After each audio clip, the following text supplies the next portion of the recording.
नमस्कार, आप देख रहे हैं सलमार्ग लाइव और मैं हूं मनोज नारायण सिंह। बिहार विधान परिषद में आज वृद्धा पेंशन को लेकर विपक्षियों ने हंगामा किया। विपक्षियों ने सरकार पर आरोप लगाया कि मात्र 400 रुपये वृद्धों को जो दिया जाता है वो कम है। विपक्षियों ने तेलंगाना और अन्य प्रदेशों के तुलना में वृद्धा पेंशन बढ़ाने की मांग की। देखिए, सवाल तो था गरीबों के हित में। जो पेंशन बिहार सरकार देती है, चाहे वृद्धावस्था हो, महिला का हो, निशक्ता का हो, 400 रुपये। अब 400-500 रुपये से आज के डेट में क्या होता है? तो प्रश्न था कि आप इन असहाय लाचार लोगों का पेंशन वृद्धि की।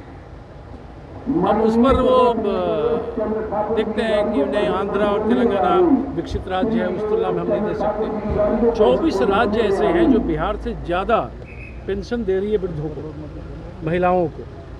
तो इसका मतलब मुख्यमंत्री ने 24 राज्य से पीछे बिहार को मान लिया। जिस तरह से मुख्यमंत्री जी रिएक्ट किए और विस्तार से जवाब देने लगे। क्या जवाब दो मुख्यमंत्री बोले नहीं, उनका पर कैपिटा इनकम उन राज्यों का ज़्यादा है। आपने हरियाणा का और तेलंगाना की बात कर रहे हैं, उनका पर कैपिटा इनकम ज़्यादा है। हमने 24 राज्य की लिस्ट दी है। 24 ऐसे राज्य हैं जो बिहार से ज़्यादा पेंशन दे रहे हैं। अरे आप बिहार में गरीबों को 400 के बदले 1000 रुपये कर दीजिए, क्या फ़र्क पड़ता है? वो कहने लगे नहीं, केंद्र देगा तब हम देंगे। तब डबल इंजन की सरकार है, आप ही की तो सरकार है, कर लीजिए। उस पर वो व्यक्तिगत हो जाते हैं कि आप को आइडिया नहीं है, आप दिल्ली में रहें। मुझे अफसोस हुआ ये जानकर कि मुख्यमंत्री को ये पता ही नहीं। मैं तो कभी दिल्ली गया ही नहीं। गांव में जाने के लिए आपको बोले। वही तो कह रहा हूँ, मुख्यमंत्री जी जिस ढंग से कटाक्ष किए, ठीक है, उनका विषय है, मैं उस पर नहीं जा रहा हूँ। लेकिन इतना तो हुआ कि मुख्यमंत्री को मेरे सवाल चुभे हैं, तभी तो व्यक्तिगत हो गए। मैं तो कभी दिल्ली में रहा ही नहीं। कभी किसी मीटिंग में दिल्ली केंद्रीय नेताओं से मिलने जाना और आना, उससे दिल्ली का नहीं हो सकता। मैं तो यहीं का हूँ। तो उन्होंने कहा कि व्यक्तिगत रूप से मैं बोल रहा हूँ। अब मैं मुख्यमंत्री नीतीश जी के कहने पे गाँव में घूमने जाऊँ? मैं अपनी पार्टी के कहने पे घूमने जाता हूँ। मुझे उनसे क्या दिशा निर्देश देना है? लेकिन उन्होंने उस सवाल का जवाब नहीं दिया कि बिहार के गरीबों, पिछड़ों, महिलाओं, जो विकलांग लोग हैं, उन लोगों को पेंशन बढ़ाना चाहिए। इस पर वो कन्नी काट गए। उनका कहना है कि यहाँ का 400 रुपया तेलंगाना के 1000 रुपये से ज़्यादा है। नहीं, तो फिर ये इसका कहाँ पर है? झारखंड का वो भी हमसे ज़्यादा दे रहा है, गोवा ज़्यादा दे रहा है, चंडीगढ़ दे रहा है, दिल्ली ज़्यादा दे रहा है, पौंडीचेरी ज़्यादा दे रहा है, सिक्किम दे रहा है। क्या बात कर रहे हैं? दादर नगर हवेली क्या है भाई? ये सभी 24 ऐसे राज्य हैं जहाँ बिहार से ज़्यादा पेंशन मिल रहा है। तो मुख्यमंत्री जी इस चीज़ को एक्सेप्ट कर लें कि हम 24-25 राज्य से पीछे हैं। एक चीज जो मैं चाहता था उसमें मैं सफल आप हो लोग गया। निकले साथ में, बहुत मुख्यमंत्री आपसे बात करते निकले, काफी आप प्रसन्न थे और मुख्यमंत्री भी प्रसन्न थे। मैंने मुख्यमंत्री जी की जानकारी को दुरुस्त कर दिया। बिहार के मुख्यमंत्री हैं, मैंने उन्हें कह दिया कि आपको ये गलत जानकारी किसने दी? मैं तो कभी दिल्ली में रहा ही नहीं, मेरा तो कहीं घर द्वार भी नहीं है, मैं कहाँ दिल्ली जाऊँगा?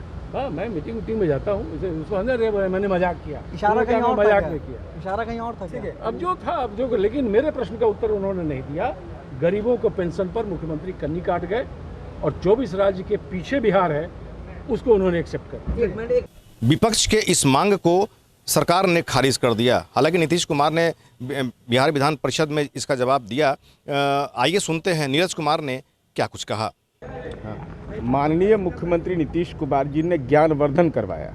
ज्ञानवर्धन इस परिप्रेक्ष्य में कि बिहार एक पिछड़ा राज्य है, साथ ही साथ विकास दर के मामले में वह देश के अंदर में अभी सबसे बढ़त हासिल किए हुए हैं। केंद्र प्रायोजित योजनाएं और राज्य के द्वारा संचालित योजनाओं के बारे में उन्होंने यह साफ तौर पर कहा कि भाई राज्य के पास जो संसाधन है और ये उनका सम्मान है, उनको कोई देय राशि से उनके जीवन निर्वहन का नहीं महत्वपूर्ण है। उन्होंने सामाजिक संदर्भ समझाया और यह इस बात की सलाह दी कि जरा गांव में भी जा कर के लोगों से मिलिए।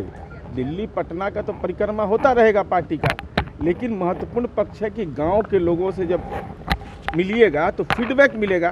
तो कहने का सारांश ये है कि कांग्रेस पार्टी ने इस देश के अंदर में जो लंबे वर्ष तक शासनकाल किया, या परोक्ष या परोक्ष रूप से, तो अपने समय तो कुछ किया नहीं। इसलिए बिहार के पिछड़ापन पर भी जरा जुबान चलाइए। उम्मीद हम लोग पूरा करने का अधिकार हमको है, जनता ने हमको जनादेश दिया है। आपको आलोचना भी करना चाहिए, तो जरा सोच समझ के दिमागी रूप से एकदम मजबूती के साथ बिहार के आर्थिक परिस्थिति का भी मूल्यांकन करना चाहिए। अब माननीय मुख्यमंत्री जी ने जो सदन में प्रतिवेदित किया, तो सदन के रिकॉर्ड में है। कितना ज्ञान है तो ज्ञान का तो ऐसा पोस्टमार्टम आज माननीय नीतीश कुमार जी ने किया ना कि चिथड़ा चिथड़ा उड़ गया कांग्रेस पार्टी का। और यह भी सलाह दे दिया कि जरा दिल्ली या पटना मत घूमिए, जरा गांव भी जाइए। तो मेरा है कि 24 राज्य कौन से राज्य हैं भाई? तेलंगाना में माननीय मुख्यमंत्री जी प्रतिवेदित किया कि 1000 रुपये की कीमत बताइए। बिहार में अभी भी गांव में लोग कम पैसे में अपना जीवन गुजर कर लेते हैं। यही सलाह दिया कि भाई दिल्ली जाइएगा, हैदराबाद जाइएगा, तेलंगाना जाइएगा तो समझ में नहीं आएगा। जरा मधुबनी दरभंगा का गांव चले जाइए, तब आपको पता चलेगा कि विकास किसको कहते हैं। आपको ये कार्यक्रम अच्छा लगे तो सनमार्ग लाइव चैनल को सब्सक्राइब करें, बेल आइकन जरूर दबाएं ताकि हर छोटी बड़ी खबरों से आपको रूबरू कराते रहें। सहयोगी अनिल के साथ मनोज नारायण सिंह, सनमार्ग लाइव, पटना।